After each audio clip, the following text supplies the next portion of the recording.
Je viens d'entendre un clairon, je me demandais ce que c'était. Vous savez, vous? Hejnał gra się co godzinę, o każdej godzinie i w dzień i w nocy. Et est-ce qu'on pourrait aller voir? D'accord, hop. No, Attends. Et il faut se baisser, c'est tout petit. idziemy pomóc, no nic. Merci, merci.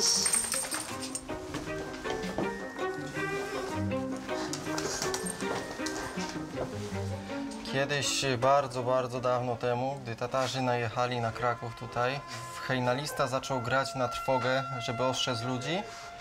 I Tatar po prostu wystrzelił strzałę i ta strzała trafiła hejnalistę w gardło i na tą pamiątkę właśnie hejnał jest urwany. D'accord, et c'est pour ça que l'air est inachevé, en fait.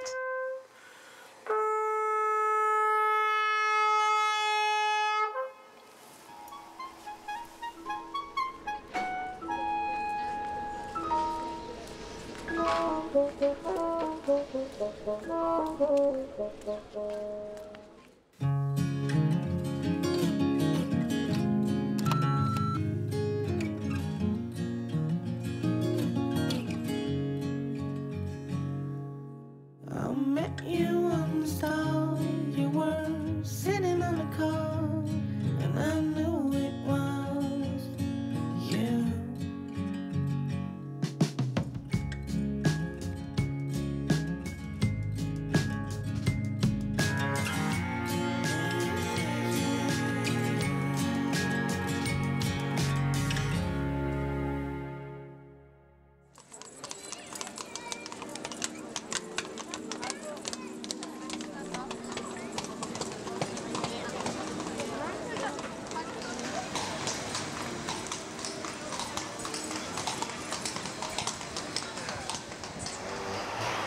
Quoi?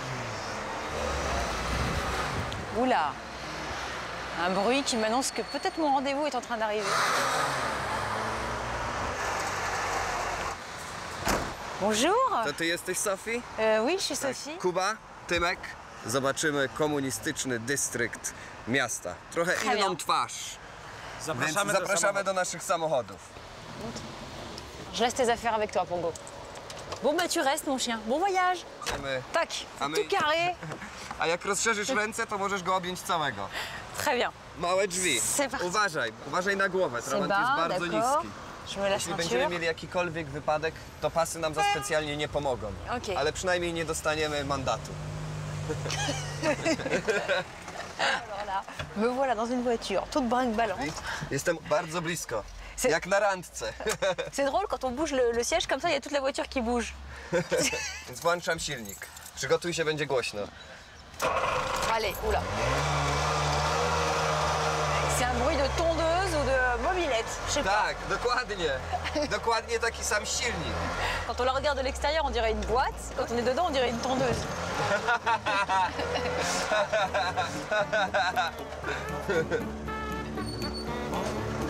Sama konstrukcja samochodu została wymyślona już w latach 50. Tutaj jest skrzynia biegów. Jedynka Ça w fait quoi dół. ça? Tutaj C'est- pokazuje Ah mi oui. prędkość. Ça, c'est quoi? C'est le compteur. Et on la sent bien vibrer hein, dans le volant quand même. Hein. Samochód jest zrobiony z plastiku. Zrobione trochę jak zabawka. Du coup, c'est solide, ça tient le coup. Jak na razie jeszcze tego nie przetestowaliśmy. Mam nadzieję, że nie będzie nam to za specjalnie dane. Wieczorem, kiedy przyjdziesz do domu, spróbuj powąchać swoje ubrania. Będziesz pachniała jak jeden wielki trabant. O, Kuba właśnie się pyta, czy chcemy się ścigać, więc przygotuj się, będziemy się ścigać z Bongiem. Bongo się na nas patrzy, nie wie do końca o co chodzi. Zobaczymy, kto wygra, my czy on. Uwaga, pomarańczowe-zielone! Faire la course. Alors maintenant, en plus de sentir l'essence, ça sent le pneu. Allez, allez. Jest, wygraliśmy.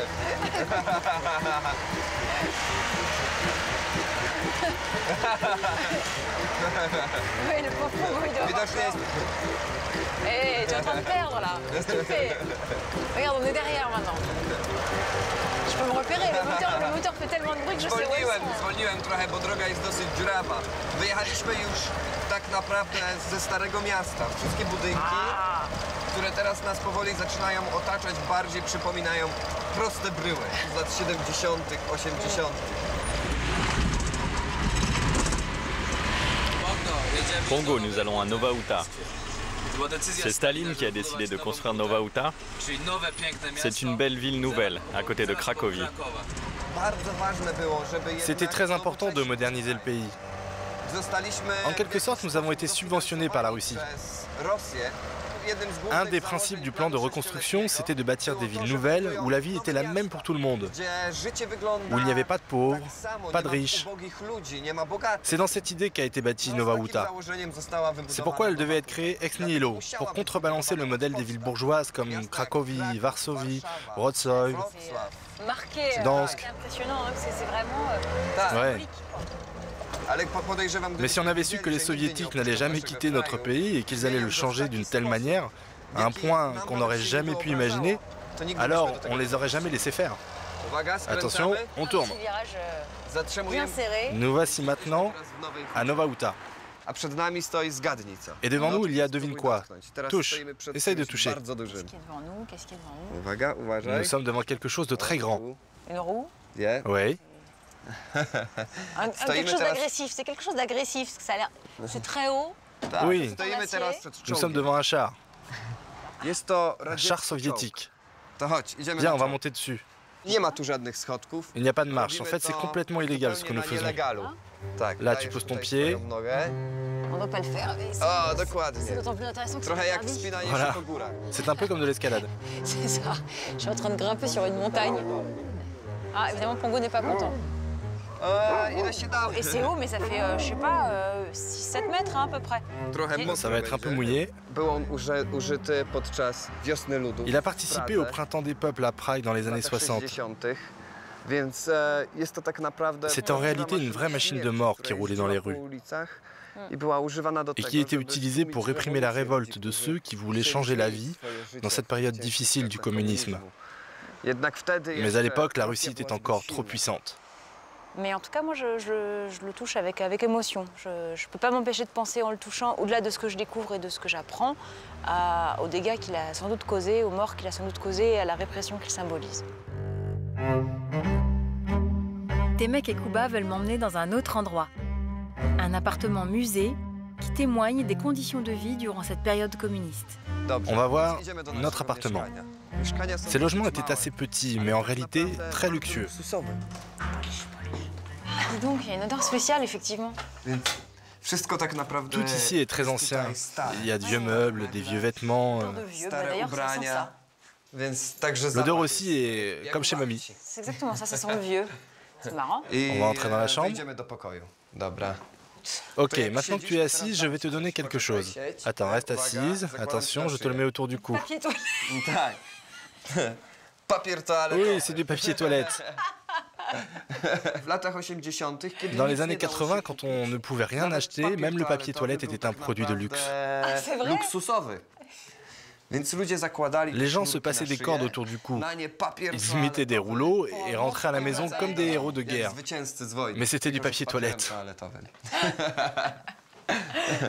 Un nouveau genre de collier. C'est pas très gentil quand même comme bijou, t'aurais pu me trouver autre chose. Hein. Tu avais quel âge en 91? Une petite dizaine d'années. À la chute du communisme, j'avais 8 ans. Je me souviens quand j'étais petit, il était très difficile de trouver des jouets. Mon père travaillait dans une très grande usine. Il me ramenait des petits objets, comme des petits trous de métal ou des résidus en verre, pour jouer avec. C'est ça, et peu de vrais jouets. Ça, c'est les verres à vodka, non? Oui, Sophie, si tu te retournes, Kuba a apporté quelque chose de spécial. Nous avons apporté de la vodka. Je ne vois pas ça, moi, vous allez aller me coucher après. C'est pour ça que pour accompagner la vodka, nous avons apporté des cornichons. Cheers. So, cheers. Na zdrowie. Na zdrowie. Ok. Tu peux sentir. Ça sent extrêmement fort. Tak. J'ose même pas y mettre les lèvres. Ça sent quoi? C'est une bonne vodka. Ça sent presque l'alcool à brûler. I co? Tu aimes? Wódka. No ale...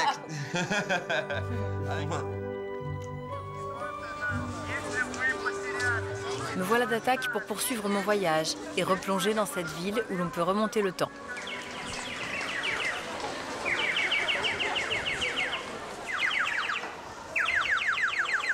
Qu'est-ce que c'est que ça? C'est un faux oiseau, bonjour?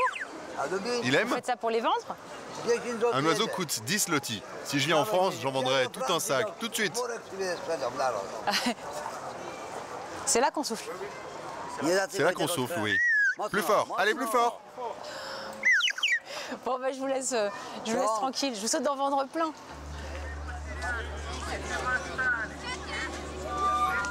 D'après la légende, Cracovie tiendrait son nom du prince Krak, un prince qui devait faire face à un problème de taille, un dragon qui terrorisait la ville. À droite. Viens, mon chien, à droite. Bonjour. Et vous pouvez m'expliquer pourquoi il y a autant de monde ici? C'est dans cette grotte que vivait le dragon de Wawel. Le prince Krak annonça que celui qui vaincrait le dragon recevrait la moitié du royaume et pourrait épouser la princesse. D'accord.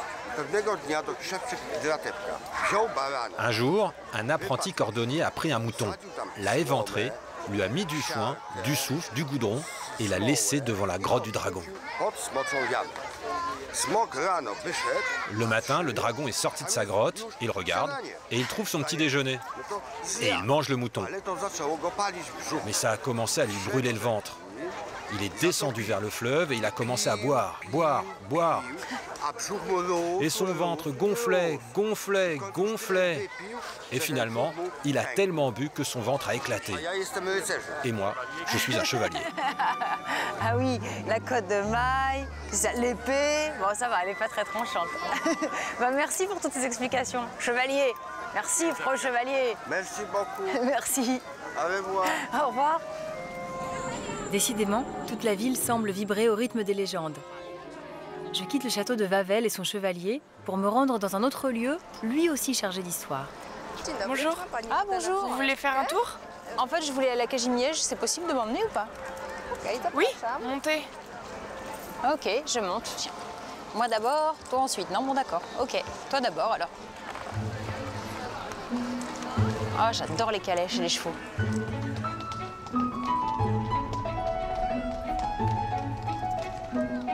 Kazimierz, c'est le quartier juif de Cracovie. Je suis très curieuse de le découvrir. Il paraît qu'il a su conserver toutes ses traditions et son folklore.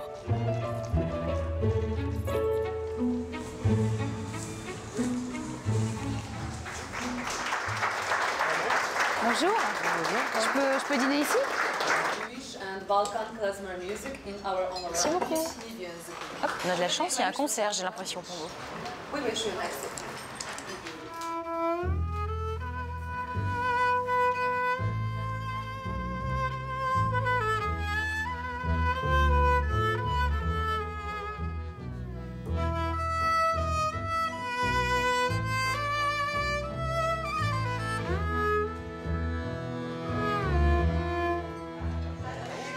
Hello.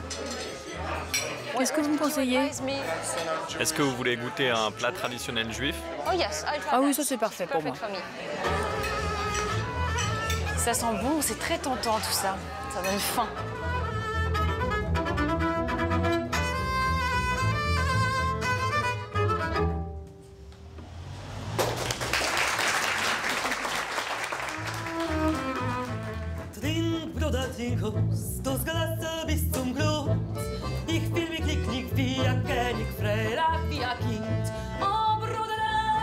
C'est marrant. Ça ressemble vraiment pas mal à l'allemand. Mais elle roule plus les R. Peut-être que c'est l'influence de la langue polonaise.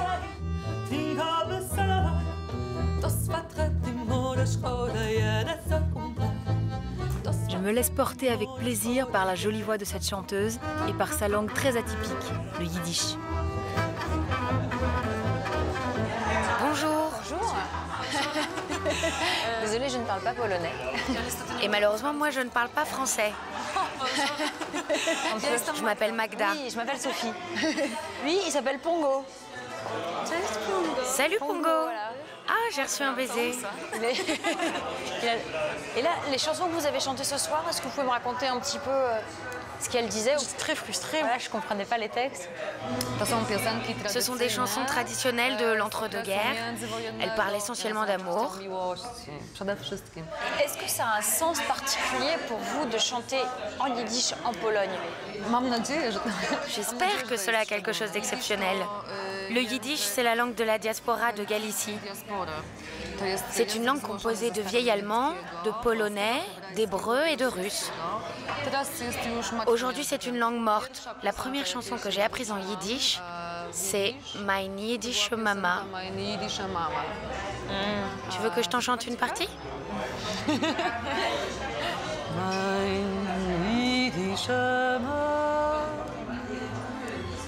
Es gibt nicht besser in der Welt. Mein jüdischer Mama ist die Haus, wenn die Mamas tun, wie treulich finster Welt. Ça suffit parce qu'on écoute le groupe qui joue à côté. Très beau, c'est très très beau. Si vous avez quelques minutes à me consacrer, moi je serais ravie d'aller me promener avec vous. On m'a dit que c'était un quartier très animé le soir. Avec plaisir, c'est mon quartier préféré, mon quartier chéri. Pour moi, c'est le plus beau quartier de Cracovie. Et de la Pologne aussi, non? Voire peut-être même de l'Europe. Ouais, peut-être même de l'Europe.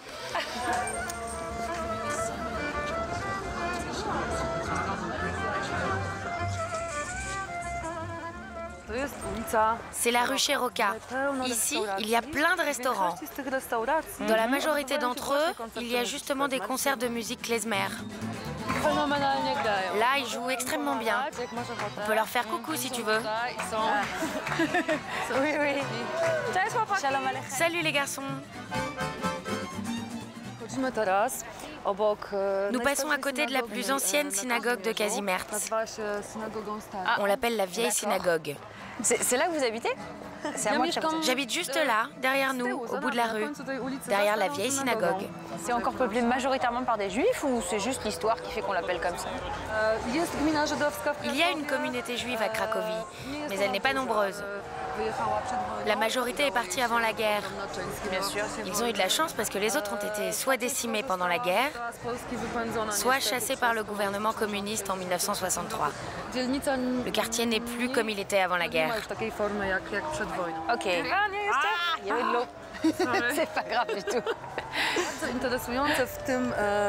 Ce qui est intéressant ici, ce sont les petites gargotes. Tu entends ce bruit à ta gauche? Ce sont justement des gens qui font la queue. Si tu veux, on s'approche. Ils attendent leur zapiekanka. C'est un peu comme des pizzas en baguette. Ah, d'accord. Tu sens leur odeur? Ça sent bon d'ailleurs. Tu veux goûter? Ça sent un peu le ketchup. Non, ça va aller, j'ai pas faim moi, mais j'ai bien mangé pendant votre concert. Il faut manger les zapiekanka très tard dans la nuit et quand on a déjà bu un peu de vin. Sinon, elles ne sont pas si bonnes que ça. C'est fait pour éponger la vodka et le whisky. C'est ça. On s'assoit ici? Allez, on s'assied? Il y a une petite table sympa. Bah, merci beaucoup en tout cas, c'était vraiment un plaisir. Pour moi aussi, c'était un grand plaisir. Il est temps pour moi de rentrer, car demain matin, il me reste un dernier mystère à découvrir, et pas des moindres. À une centaine de kilomètres de Cracovie, il y a une mine de sel qui renfermerait l'une des plus belles légendes polonaises. Et c'est Wieszek, mineur depuis 30 ans, qui va me la faire visiter. Oh, Sophie. Bonjour. Bonjour, je t'attendais.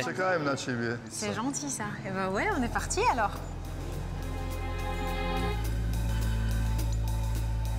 Il faut mettre un vêtement particulier. Hop. Tiens, voici ta lampe. Et le casque. Et lui, je l'habille pas. Le mineur doit avoir sur lui un badge comme celui-ci et il le met dans sa poche. Quand il remonte à la surface, il doit le remettre ici. S'il manque des médailles quand on rentre, ça veut dire qu'il faut aller chercher quelqu'un au fond, le soir. Exactement. Cette canne est celle que porte le contremaître. Alors je suis avec le boss, tout va bien, il peut rien m'arriver. Bon bah alors on va dans la mine. Tu vas monter dans l'ascenseur. Ok. Allons-y. C'est un tout petit ascenseur. Il y a plus de 200 km de galeries. C'est vraiment un énorme labyrinthe souterrain. C'est un petit ascenseur tout ouvert. qui remue. Je n'aime pas ce genre d'ascenseur du tout. C'est pas stable. Pour eux non plus. Ça balance un peu. Je deviendrais bien claustrophobe. Et on n'est pas fâchés d'être avec. Enfin, j'espère qu'on y arrive. Nous devons descendre maintenant. D'accord. Je vais passer en premier.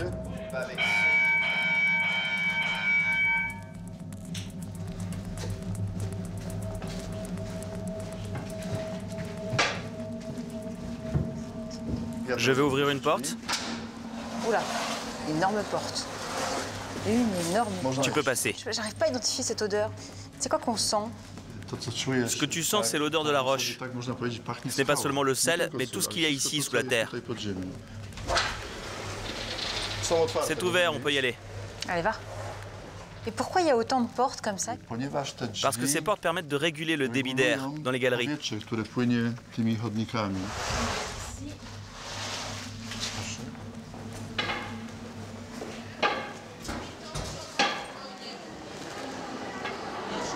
Qu'est-ce que c'est que ces gens? J'entends plein de bruit tout d'un coup. C'était tout calme, il n'y avait personne, et puis là, tout d'un coup, il y a apparemment un gros groupe de gens. Oui, c'est parce que nous entrons maintenant dans le sanatorium. Sanatorium. Ah bon? Il y a des gens qui viennent se faire soigner ici, ça veut dire? Oui, ici se trouve un lac souterrain, un lac salé. Mais le bruit que tu entends vient des enfants qui jouent ici. C'est curieux de venir sous terre pour des vacances, enfin. Ça manque un peu de jour, de soleil, de chaleur. Ils se soignent ici parce qu'il y a un air de très bonne qualité.